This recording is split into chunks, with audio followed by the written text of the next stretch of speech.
For those of you who have just called in or logged on, please audio. It's really difficult for everyone else who's attending the webinar to hear the presentation and also hear the questions that you're asking. Just mute those phones because it's just really difficult for us to carry on. So I'd like to begin by going over the agenda. So in this webinar, we're going to provide a rationale for why we're studying dual credit education in Texas. We're going to be discussing the goals of the research and who's funding this work. Next, we're going to provide a brief summary of what we found in phase 1, and then I'm going to turn the presentation over to Trey, who's going to describe phase 2, and then we're going to open the floor up to any questions you might have about the study. So I know there's probably a lot of people on here with various experiences and knowledge about dual credit. So I think an important question to ask is, why are we studying dual credit in Texas? So based on research conducted by the coordinating board and by RAND, we know that student participation in dual credit has been growing over time. We found that from 2000 to 2015, the number of students enrolling in dual credit increased by approximately 650%, and over 150,000 students are enrolled in a dual credit course today. We also found that there has been an increase in the number of dual credit semester credit hours delivered in high schools over that same time frame. So if we look at the graph here, where the y-axis represents total number of dual credit semester credit hours delivered, represents years, we can see that the total number of dual credit semester credit hours increased from approximately 125,000 to roughly 1,300,000. We hypothesized that this increase in dual credit education program demonstrates a real concerted effort among high schools, among colleges, to offer high school students a greater number of opportunities to earn college credit before they graduate.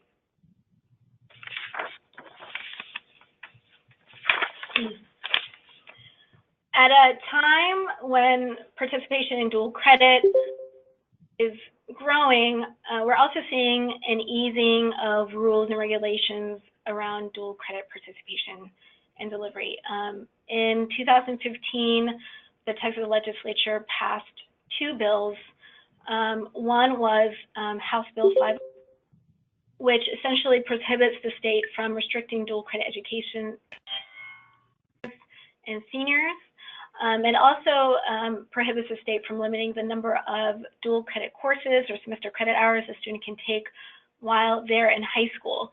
In the same session, there was a repeal of Texas Education Code 130.008, which allows higher education institutions to deliver dual credit courses to high schools outside their local service area. So, for example, a community college in Houston can now deliver dual credit instruction and services to high schools in El Paso or Lubbock, for example. So this growth in dual credit participation, as well as changes in rules and regulations around dual credit policies, have raised some questions around the costs and the benefits of dual credit education programs to students, but also to the state. So in some questions we've heard in legislative committee hearings around dual credit include, what are dual credit education programs boosting student achievement in high school and college? To what extent are dual credit courses really saving students money for college? To what extent is dual credit instruction comparable to college credit only instruction? And we believe that dual credit is likely to remain a topic of legislative conversation next session. In the past legislative session in 2017, the legislature passed a number of bills around dual credit. None of them really affect delivery or eligibility, but one of the bills that was passed is to create statewide goals around credit, and this is in the charge of TA and the coordinating board. And so this research will hopefully inform the statewide goals that the legislators will hear discussion.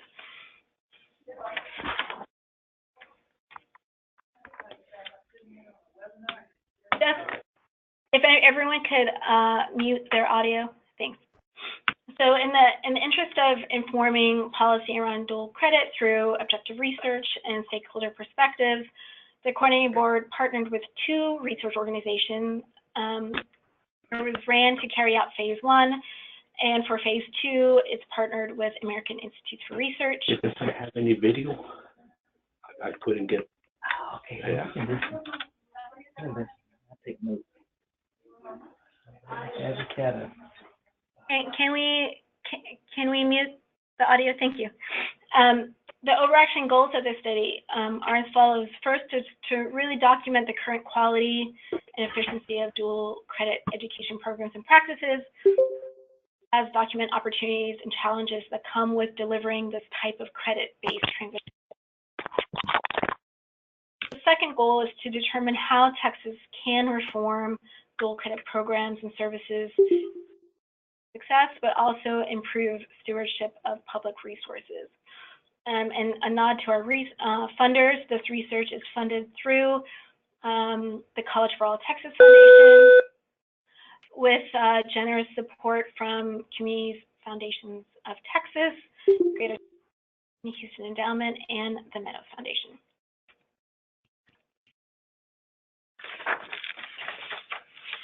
So phase 1 was conducted from August 2016 to May 2017, and I just wanted to give you a brief summary of the major findings.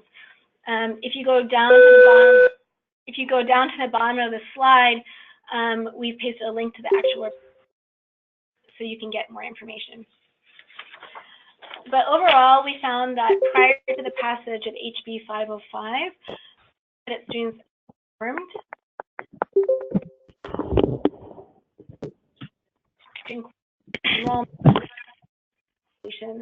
but we also saw that students who enrolled in dual credit education were a select group of students and didn't really represent the general makeup of Texas high school students in general.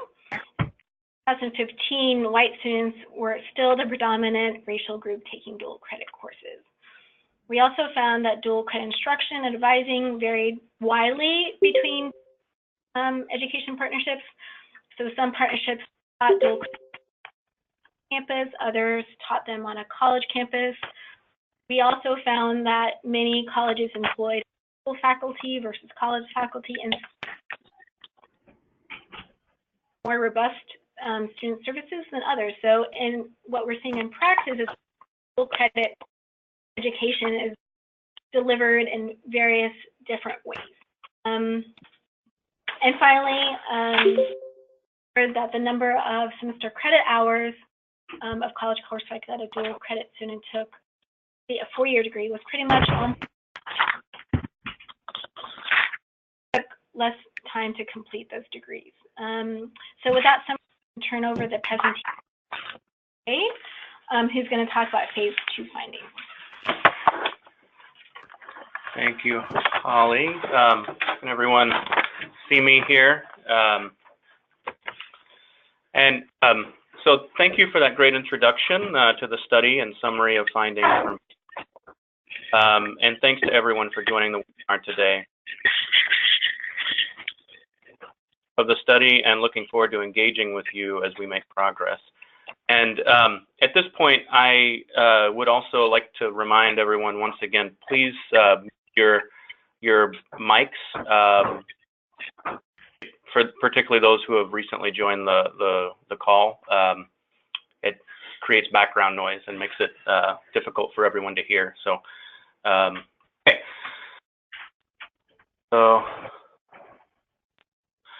So what are we doing in phase 2? The findings from phase 1 that Holly outlined above left a number of important questions unanswered that we hope to address in the coming months.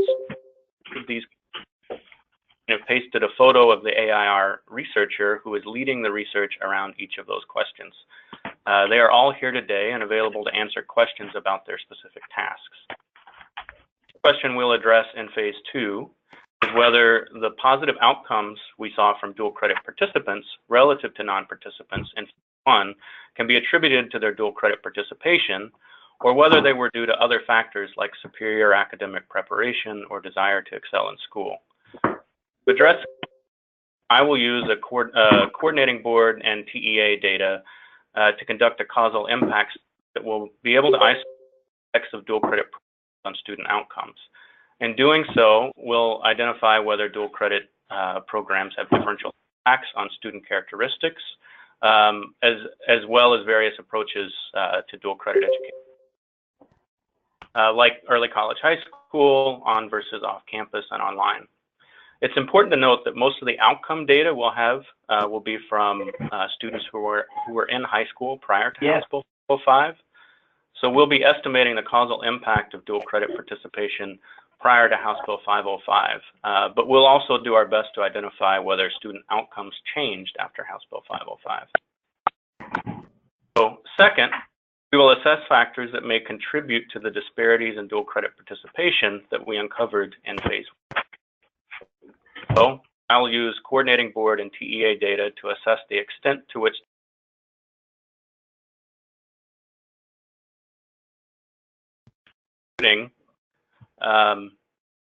including differential access to dual credit programs, differential access and participation in other forms of college preparatory coursework such as AP and IB, differential levels of academic preparation of high school students, and differential access to fee waivers.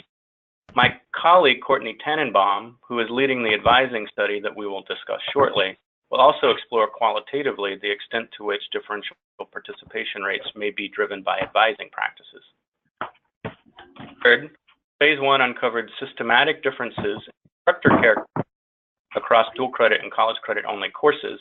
My colleague, Beth Ratway, will lead a task to assess whether there are systematic differences in curricula, including course content and standards, assessment and methods, and teaching approaches between dual credit and college credit only courses. She will be collecting course materials and work products from 2 of the most common dual credit courses, English 1301 and Math 1314, and she'll work with a team to assess differences in dual credit versus college credit only versions of those courses. Fourth, as I mentioned previously, my colleague Courtney Tannenbaum will be leading a qualitative task to better understand advising practices in dual credit courses and to identify potentially promising approaches or ways that advising processes may be improved within dual credit partnerships to help ensure eligible students have equitable access to dual credit courses and to help students choose appropriate dual credit courses that allow them to more efficiently complete post-secondary credentials. Fifth, my colleague Jesse Levin will be leading a study to assess the costs of delivering dual credit education, how those costs are borne by different stakeholders, and how those costs compare to the benefits of dual credit education. Specifically, he will be comparing the costs of dual credit education to benefits associated with the outcomes examined in our causal impact study. In addition, he will assess the costs of different approaches to dual credit education, such as early college, high school, and online models. Finally, I'll use coordinating board and TEA administrative data to explore whether there have been changes in dual credit participation, passage of House Bill 505. Pay close attention to the academic preparation levels of dual credit participants, as well as the amount of semester credit hours of dual credit instruction that participants are taking. So in addition to coordinating board and TEA administrative data, rely on a wide range of qualitative that we hope to collect and high schools through some of the tasks that I just introduced. We thank you in advance for your cooperation and willingness to provide data for this study as you've done. More specifically, for the advising task, we will be conducting telephone interviews with high school guidance counselors and colleges. To support the cost study, we will be conducting telephone interviews financial officers and collecting finance-related documents from institutions.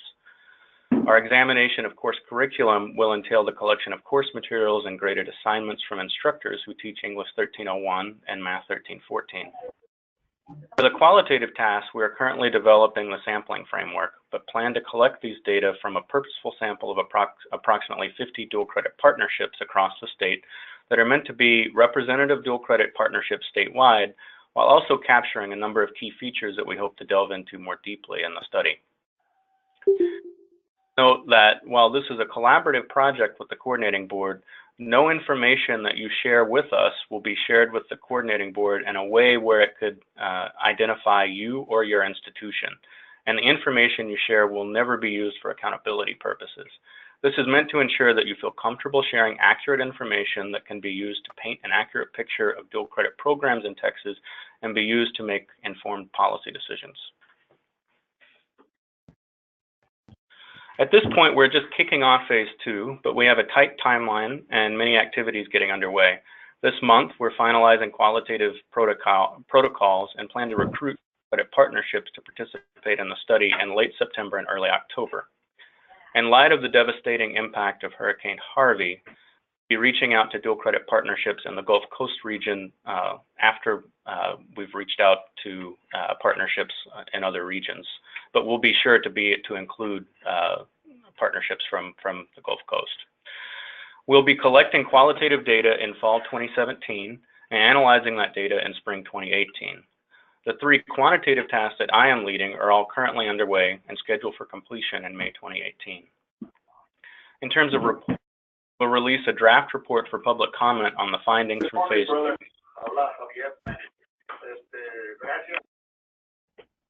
We will revise that report based on the public comment and other feedback and release a published report by the end of December 2018. Yeah. Now we'd like to answer any questions that you may have about the study and the information we've provided here. My colleague, Tenenbaum, has been monitoring questions received through the chat box and will field questions to relevant members of our research team. Please continue to submit questions that you would like to see answered today via that chat box and as many of those as possible. After the webinar, we encourage you to submit questions to my email address, which will be listed at the end of the slide. We will summarize all questions received today and via email and provide answers to those questions in a document that we'll post to the coordinating board website. So with that, I'll turn it over to Courtney to start the Q&A session. So we haven't, folks have been quiet on the chat box, although now that they've heard the full overview, there might be some that come in. First, though, just sort of a logistical question. We did have some questions about where the recording will be available for people who wanted to listen back in or share it with their colleagues or weren't able to stay on the line. Yeah, sure. So our intent is to audio recording along with questions and answers by the end of the month. And we'll try to publicize that they're up, perhaps through Gov Delivery. We'll see if that's possible. Okay, and I'll just mention again, I've been writing this in the chat box, but if you're asking questions, please make sure you ask the questions. That 2 box should say everyone, and that will make sure that the chat box questions are saved so that we can respond to any we aren't able to get to on the line. Okay, and actually I just got another logistical question and I think, Holly, this will be the case, that along with the recording, you could send out, the recording will keep the webinar slides up so you can see the screen. So the recording will include the webinar slides, but Holly, would you be sharing the slides as well in a document if people wanted to see those? Of course, that is our intent. Okay, and we have gotten a couple of questions. The first is a question about, and Trey, I think you could answer this, will the research separate dual credit and early college high school, or will it all be inclusive? And we've got a couple questions about the where early college high schools will fit into the sample in the research.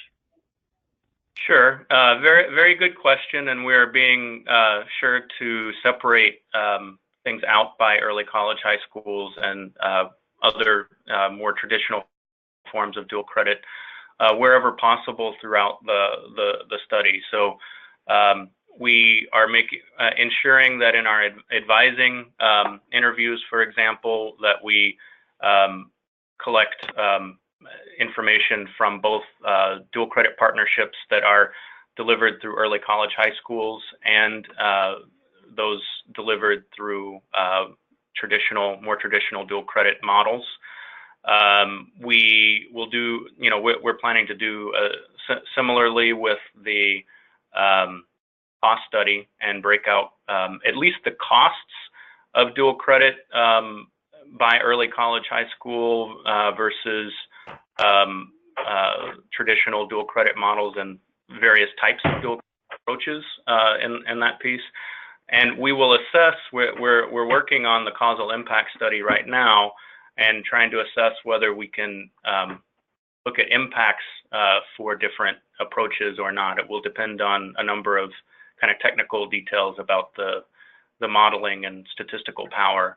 But if we are able to do that and break effects out by early college high schools, then we'll actually be doing cost effectiveness research in the cost study, comparing the costs that we estimate for early college high schools to the benefits, and do the same for other dual credit approaches. So we're very mindful that these are distinct but related ways of delivering dual credit, and want to explore the differences to the extent feasible. Okay, and then actually some related questions to that. I have a question in here about why the initial study focused mostly on community colleges and not universities. So it might be helpful for the folks or the attendees to learn more about where four-year institutions fit into the study. Sure.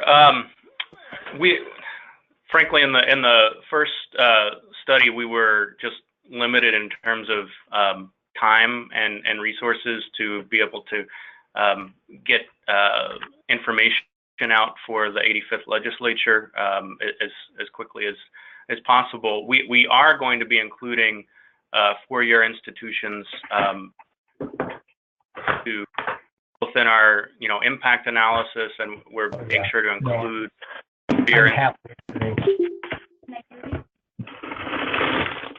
I don't have it on. qualitative components as well.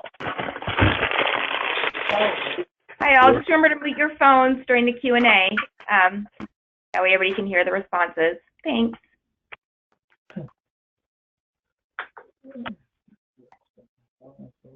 Okay, Trey, did you have anything more to add, or do you want me to move on? Yeah, I think, community colleges are the group of institutions that deliver dual credit, and so that was another reason why we focus on community colleges. But in phase 2, we definitely want to explore dual credit within a context. Okay, and the next question, which I think we are trying to address in our study, but is about the course rigor piece of it.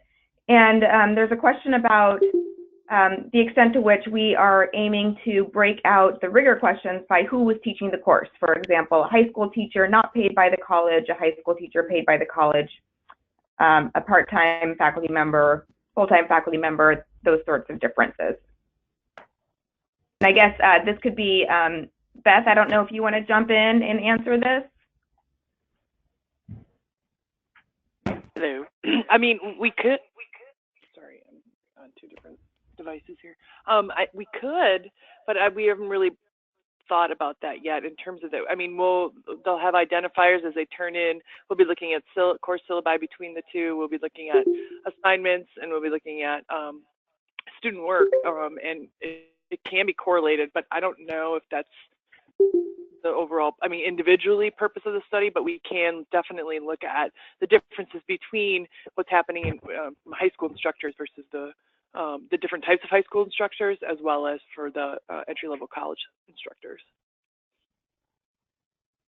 Trey or Holly, do you have anything to add to that? Yeah, I think, we'll definitely explore the extent to which it's feasible for us to do that given the resources we have available. We want to make sure at the very least that we are able to, compare the rigor in general for dual credit courses versus, college credit only courses. And, we'll explore whether we have resources to break that out by different approaches or not.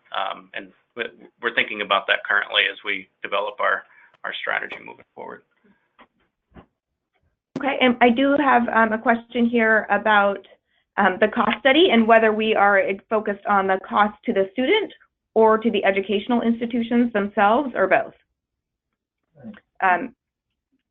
Jesse, do you want to jump in?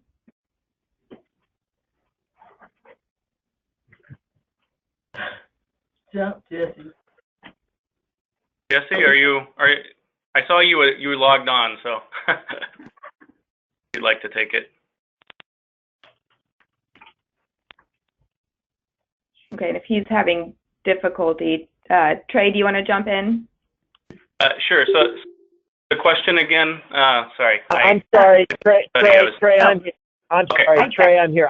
I was literally double muted because I muted both on GoToMeeting as well as my phone headset. So I am here. So the answer to the question is yes, we do want to, in any cost analysis, you want to identify. Okay. I mean, because I thought it was going to be, it's just that you got 5 experts, supposedly, and they're just sharing their views about what's going to happen, but they're still gathering information. Could everyone please mute their mics again? We're getting more feedback and hearing a conversation. Yeah, go ahead, Jesse. Okay, so can you hear me now? Yes, yes. Okay, thank you.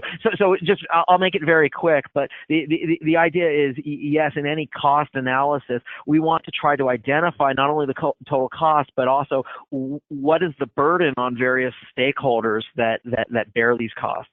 So to the extent possible, we will be trying to understand both the private cost to students and their families, as well as the what we would call social or public costs to the general taxpayer, as it were, as well. And in some of these studies, we also look at things if there are volunteered time. So there might be costs on behalf of people that actually aren't paid, that are actually donating their time. I'm not going to say that that's going to show up in this study, but it does show up in other costing out studies. So I hope that helps. Thanks, Jesse.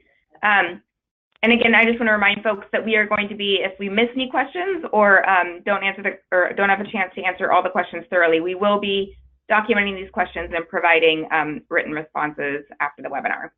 I'm going to move to the next question, and I can take this one. It was a question about how institutions or schools will be selected for the advising study. And as Trey mentioned earlier, we're still in the process of finalizing our sampling plan, but we can share some preliminary information about the sample size and some of the criteria we are considering in terms of selecting partnership sites for the advising study. So we're presently considering a total sample of about 50 partnerships, and the partnerships will be determined based on a sample of colleges and at least one of their high school partners. We're considering a number of criteria in our selection to help ensure the sample reflects the general landscape of the partnerships in Texas and the different types of offerings. So for example, we're looking at to find variation in our sample in terms of the number of dual credit hours delivered, geographic location. So for example, we want to ensure we're capturing partnerships that serve rural areas. As we discussed, we'll be looking at early college, high school status, and other delivery methods for the courses, such as whether they're delivered online or some sort of hybrid approach in the area of CTE, where the location of the instructor, so if they're at a college or at a high school, as well as the faculty of record. So again, we're still in the process of finalizing this, but we'll be, I think Holly mentioned this earlier, in touch with the institutions we hope to collect data from by the end of September or early October.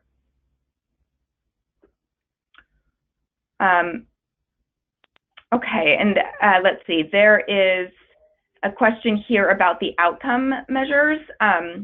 So there's a question that says, will general education outcomes be assessed, and if so, how? Trey, do you want to talk about some of the outcomes that we'll be looking at? Sure. So for the causal impact study, we're looking at a range of different outcomes and with different cohorts, because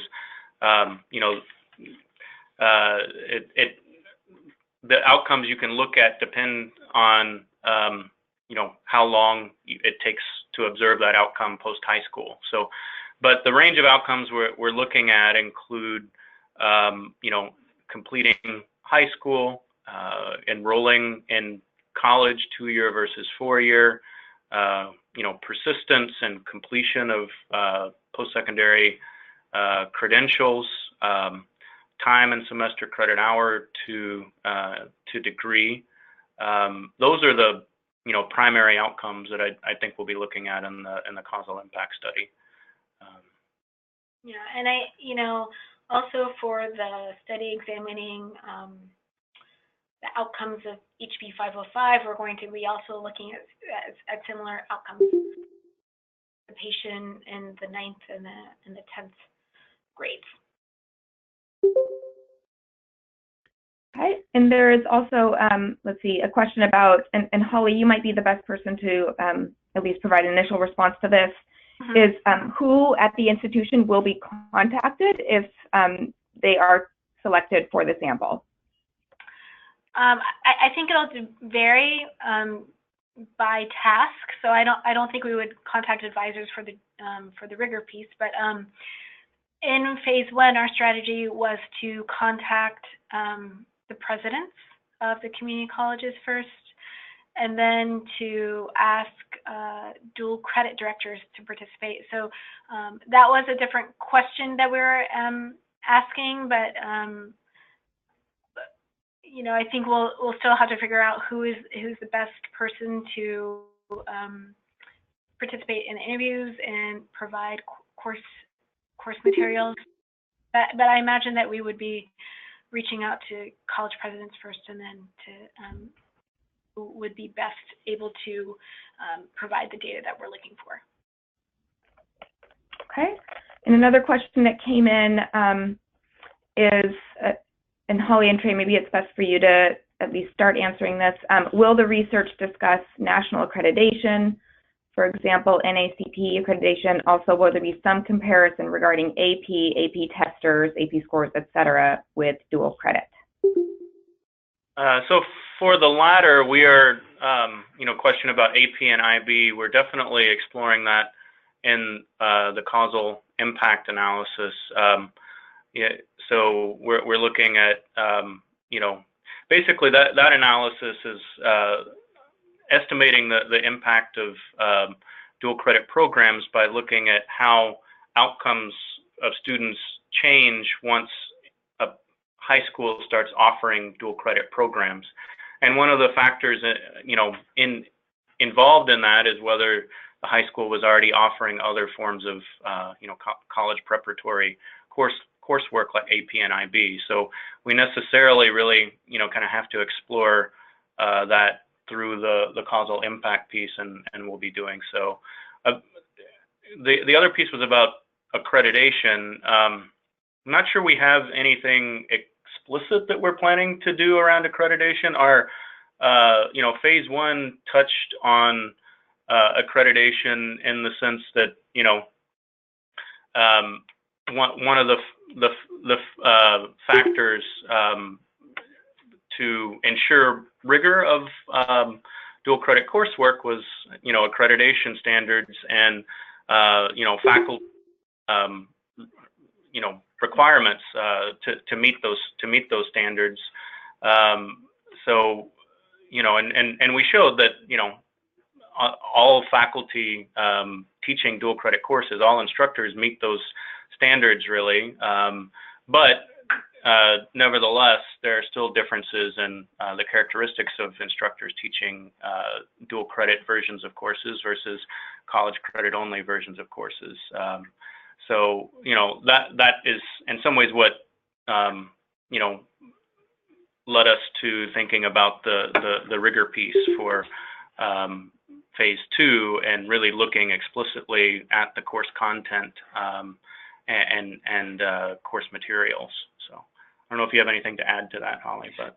And I think we are going to be looking at advising practices for dual credit students versus AP IB students to see if there's any systematic, differences.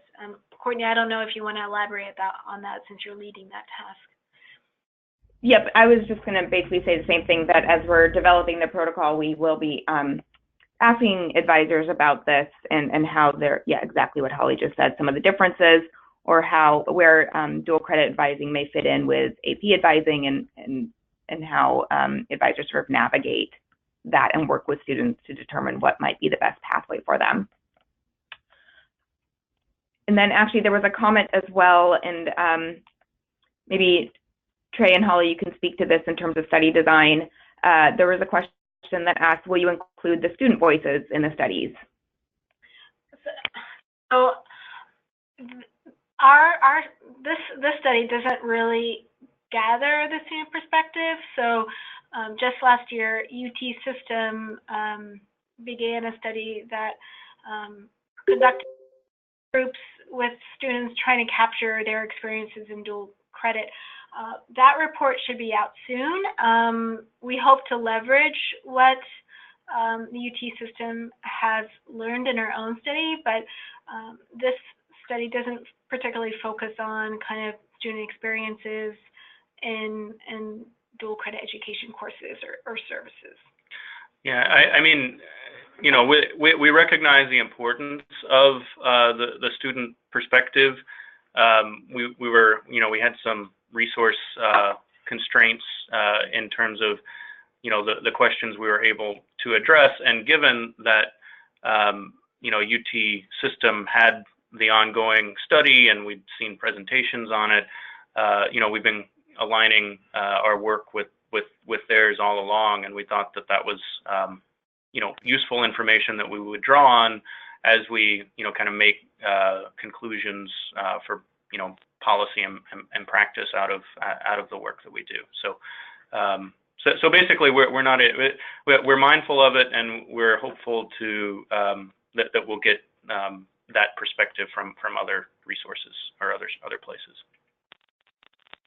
Okay, and actually there's a question that might be helpful for the group. Jesse, I'm wondering if you could just explain a little bit more about the cost study, what it entails, and what kinds of information you'll be looking or will be looking to collect. Certainly. So in terms of the cost data, we try to apply, well, we try to make use of any extant data that is useful in this matter, but we really see sort of three legs of the data collection stool. There's definitely the school level sites themselves that we're going to need data from. Their districts are also going to be able to provide hopefully some information, and then of course there are the partnering community colleges. We generally want to do a look at the extant fiscal data that's available, and we're going to try to leverage the TEA data as much as possible to ease the burden on any on-the-ground sites. In addition to any extant data and documentation that we get, we will try to gather data through interviews, and try to keep this as short as possible. And the approach that we try to use here to try to get the more granular data, which we'll get at some of the questions that have come up, that is, you know, there have been questions about who is actually providing the courses, what types of faculty, or are they provided by teachers on site at the high school. We'll try to collect data as to who's providing those, and obviously those have cost implications. Right, there'll be differential costs for the different instructors that are providing these courses. So it's going to be a combination of extant data, but obviously often that's limited in terms of the granularity or detail that you can get, and then interview data where we'll try to get more detailed information. And that latter sort of interview is some of you might know it by, it's called the ingredients approach, where you really try to identify those resources that are involved and measure the quantities of those resources, and then match those to unit prices, compensation rates for staff, and if there are, you know, non-personnel items involved, you try to cost those out using the prevailing sort of market prices. Does that help? Thanks, Jesse. And there was sort of a broader question too, just about the types of data that would be collected, and we'll certainly be giving more information to sites in the sample, but really briefly, just for the advising interviews, I will say that they will be telephone interviews of about 60 minutes in length, and we'll be reaching out to both high school guidance counselors and college counselors for those interviews. And Beth, if you just really briefly want to talk about the types of information we may be collecting in terms of the course rigor study, then I think we'll move on to just a few more questions before we close. Sure. Can you hear me?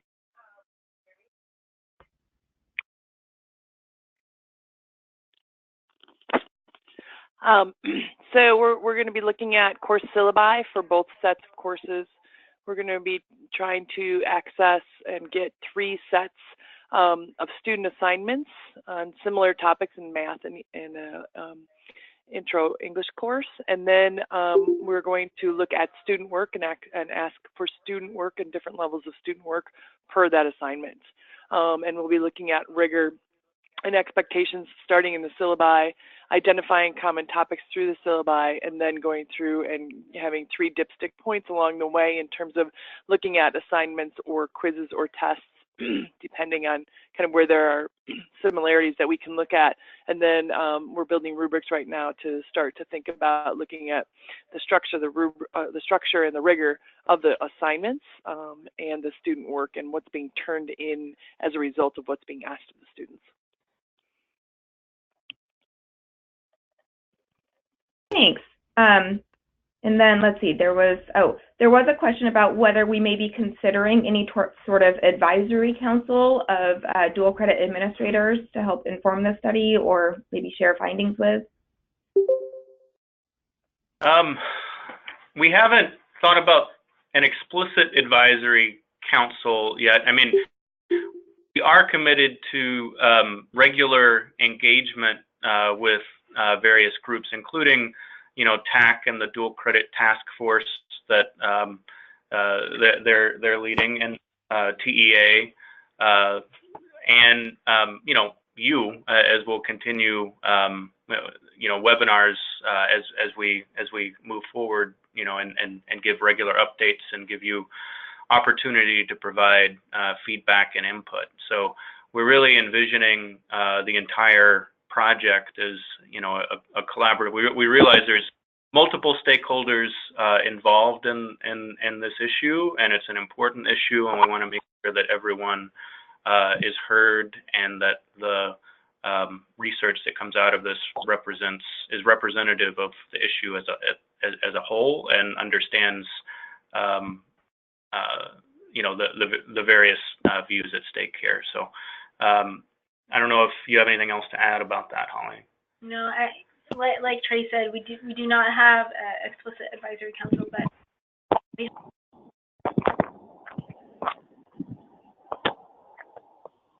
that's it. Okay, I think we have time for a few more. There is, and I think we're still working on this, but Beth, there is a question about what kind of metrics are being used when evaluating course assignments, or what kind of process we'll be using to do that. Excuse me. We are currently kind of looking at putting together what the qualification or what the metrics will be to look at, but we will be focusing on the rigor and expectations that are laid out in the assignments for students. We're looking at some research right now on the concept of rigor and looking at how do we analyze those pieces within a specific document. So there's some research pieces that we are taking a look at to determine what's a common metric for rigor in each of the assignments. We'll be looking at objectives. We'll be looking at if it's not an assessment, how they're going to assess it. What are the topics, the content, and building characteristics of those to commonly look at across assignments. And the one big piece is that we really are trying to look at assignments that address common topics so we can do the comparison. But we're right now looking at the components of rigor within an assignment, looking at some of Fred Newman's work, looking at some other work around the concept of rigor and student expectations, and then using that to build the rubric. So that's in process right now. We're starting to build the first rubric we're looking at, or the first piece that we're looking at is how to evaluate syllabi. so we can look at what are some common expectations and what are common ideas that are going to be in the assignments. So we're starting there, and then soon we're going to be getting into building the rubric of what we will commonly use, and that will outline the metrics for the assignments and student work. So they'll be similar.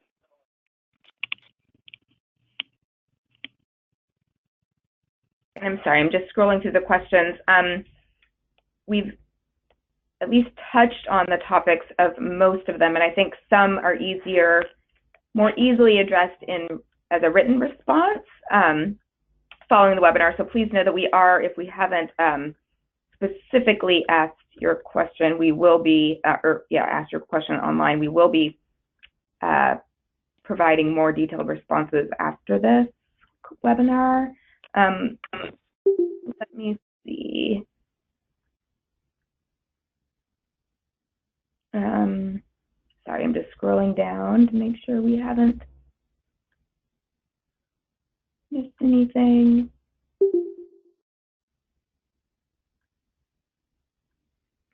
Let's see, Trey and Holly, is there anything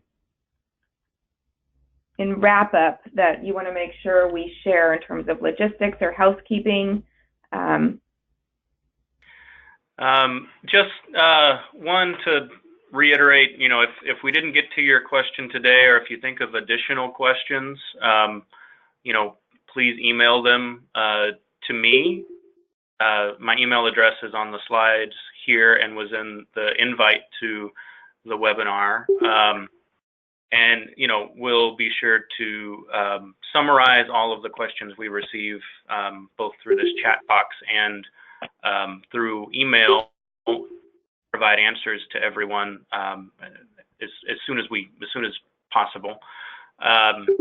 And we thank you for your participation. Do you have anything else to add to that, Holly? Yeah, I just want to emphasize we really value your perspectives, and your participation in this research is really your opportunity to form what dual credit education looks like. So